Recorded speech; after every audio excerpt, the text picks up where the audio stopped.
Words have consequences. It is a lesson most of us learn in kindergarten, but it appears that some members of the Republican Party never did. This week, police in Albuquerque, New Mexico, arrested Solomon Pena, a former Republican candidate for state office, in connection with a string of recent shootings. Now, according to police, Pena was the mastermind behind a conspiracy in which he enlisted the help of 4 other men to shoot at the homes of 4 local Democratic officials. It all stems from Pena's unsuccessful bid for a state legislator seat back in November. Following his loss, the Trump loyalist and self-proclaimed MAGA king took to social media to insist, without evidence, that his election was rigged. I wonder where he got that idea from. Look, in the weeks that followed, Pena showed up at houses where he believed Democratic officials lived to complain about his loss. But police say things got much more sinister when Pena allegedly hired 4 individuals to carry out drive-by shootings. These shootings are the latest example of a worrying trend on the right: hateful rhetoric fueling real-world violence. Remember back in 2020 when right-wing fanatics plotted to kidnap Michigan's Democratic governor, Gretchen Whitmer? Or last October when an attacker assaulted the husband of then-Speaker Nancy Pelosi with a hammer? According to officials, the U.S. Capitol Police investigated over 7,000 threats against members of Congress last year. And despite these damning facts, some Republicans have dug their heels into election denialism, and some have actually benefited from that.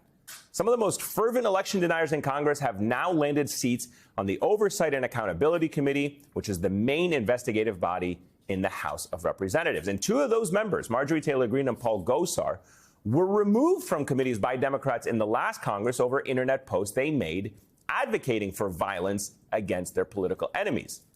So while Republicans have continued to condemn the acts of political violence carried out by the fringe of their party, it is clear they have done nothing to address the underlying cause.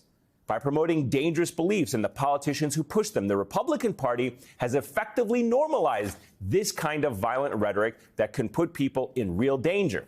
And this week, a 10-year-old was almost caught in the crosshairs of the GOP's obsession with election conspiracies. Here to discuss this is New Mexico Secretary of State Maggie Toulouse Oliver. Madam Secretary, thank you so much for joining us this evening. I want you to explain to our viewers, if you can, whether or not you see a trace or a line between the rise in violence based on the political rhetoric and the political action that we are seeing in the political rhetoric that we're seeing come out of Republicans, like the recent shootings that we saw in your home state. Well, hey there. Thanks for having me tonight. And yes, I do. I mean, this is exactly the issue that I have been talking about for the last couple of years. You know, the rhetoric, the saber rattling that happened in the lead up to the 2020 election, the post-2020 issues that we saw, the January 6th insurrection, and then now, of course, what we are seeing today in the form of this individual who decided to take up arms and actually commit acts of violence, not just acts of political rhetoric against people that he disagrees with. You have been an election official for about 15 years or so. Talk to us about how that has evolved. I think a lot of us in this country would have not necessarily known the name or the faces of our election officials. But as we have seen everything from Secretary of States to governors to even poll workers, poll watchers, they have now faced serious real world dangers. No, that's exactly right. You know, the biggest challenge I think that we had when I started running elections at the county level here in New Mexico, well over a decade ago, was that, you know, folks would, get their get cranky because a process takes too long or something like that. Right. Now we are seeing, every day, myself, my colleagues, and then, of course, you know, this is the most sort of hideous example of political violence that we've seen, but threats, you know, accusations, character assassination, and it all comes directly from the big lie. It all comes from that rhetoric of 2020 that the election was rigged because one person could not understand that he had lost an election.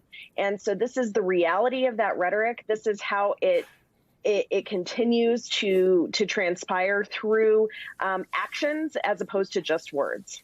So let's talk about safety. I mean, Pena was able to, as I understand it, was able to locate these officials, these Democratic officials, relatively easily. We live in a world where people's information is posted online, accessible to really anyone with a search engine. He was able to find their home addresses, perhaps more specific details. Is there anything that should be taken? Is there any action your office can take to shield this kind of private information about elected officials from being public? I mean, we live in a transparent society where we want to know who our elected officials are, and we want to know as much about them as possible for the sake of transparency. But is that also a risk now?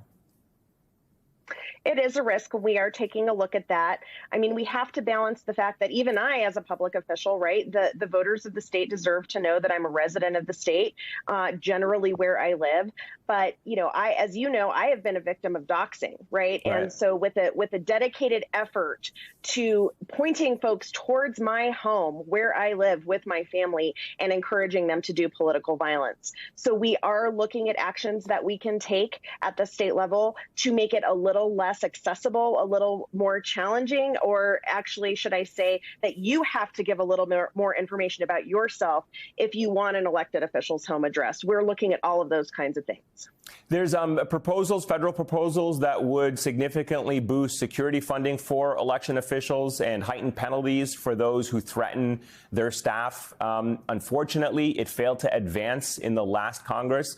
Again, now with the House under Republican control, do you have any hope that legislation aimed at protecting election officials could pass? I mean, could the party that is involved in promoting denialism and stolen elections and elections being rigged care about or go and pass legislation to protect election officials they accuse of stealing elections?